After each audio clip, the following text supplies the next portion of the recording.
Ketua Dewan Ekonomi Nasional, DEN, Luhut Binsar Panjaitan memberikan penjelasan terkait ramainya pemberitaan mengenai kawasan industri Morowali, termasuk isu pembangunan bandara di kawasan Indonesia Morowali Industrial Park, IMIP. Luhut menegaskan izin pembangunan lapangan terbang di kawasan IMIP diberikan dalam rapat resmi bersama sejumlah instansi terkait. Ditambah lagi, hal ini juga merupakan fasilitas umum yang lazim diberikan kepada investor besar di banyak negara.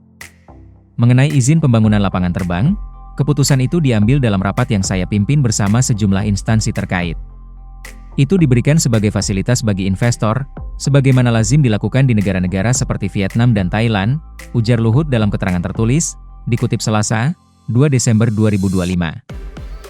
Ia menilai investor yang menanamkan modal hingga 20 miliar AS dolar wajar mengajukan fasilitas tertentu selama tetap sesuai dengan ketentuan nasional. Selain itu, bandara khusus diberikan hanya untuk melayani penerbangan domestik dan memang tidak memerlukan bea cukai atau imigrasi sesuai aturan perundang-undangan. Tidak pernah kami pada saat itu mengizinkan bandara di Morowali atau Weda Bay menjadi bandara internasional, katanya. Selama menjabat sebagai Menko Maritim dan Hilirisasi, Luhut juga memastikan tidak ada konflik kepentingan.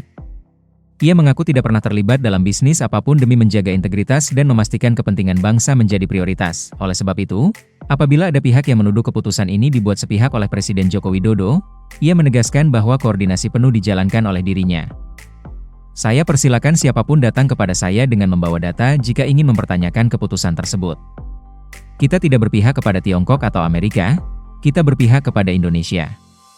Faktanya, saat itu Tiongkok adalah satu-satunya negara yang siap masuk, ungkap Luhut. Kementerian Perhubungan resmi mencabut izin layanan penerbangan langsung internasional di Bandara Khusus Indonesia Morowali Industrial Park, IMIP, Morowali, Sulawesi Tengah. Kebijakan tersebut ditetapkan lewat Keputusan Menteri Perhubungan Nomor KM 55 Tahun 2025 yang ditandatangani Menteri Perhubungan Dudi Purwagandhi pada 13 Oktober 2025. Aturan baru ini sekaligus membatalkan ketentuan sebelumnya, yakni Kemenhub Nomor KM 38 Tahun 2025.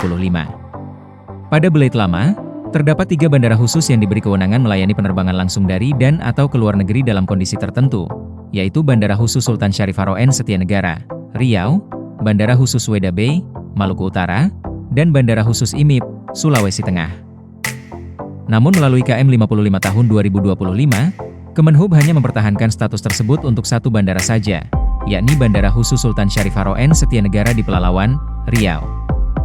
2 bandara lainnya yaitu IMIP dan Weda Bay tidak lagi mempunyai izin penerbangan internasional langsung, adapun izin penerbangan langsung di bandara khusus tersebut memiliki batas waktu. Penetapan penerbangan langsung dari dan atau ke luar negeri yang dilaksanakan pada bandar udara khusus sebagaimana dimaksud pada diktum pertama, berlaku sampai tanggal 8 Agustus 2026, tulis diktum keempat. Setelah masa berlakunya habis, operator bandara wajib mengajukan perubahan status jika masih membutuhkan layanan penerbangan internasional. Polemik penetapan Bandara Indonesia Morowali Industrial Park, IMIP, Morowali, Sulawesi Tengah, yang berstatus bandara internasional hanya 2 bulan. Menjadi sorotan publik, pengamat kebijakan publik Agus Pambagio menilai keputusan tersebut harus dijelaskan secara terbuka oleh Kementerian Perhubungan, Kemenhub, agar tidak menimbulkan prasangka dan spekulasi di publik. Agus menjelaskan bahwa berdasarkan regulasi yang berlaku, bandara di Indonesia hanya memiliki 2 kategori, yakni bandara umum yang dapat melayani penerbangan domestik maupun internasional dan bandara khusus.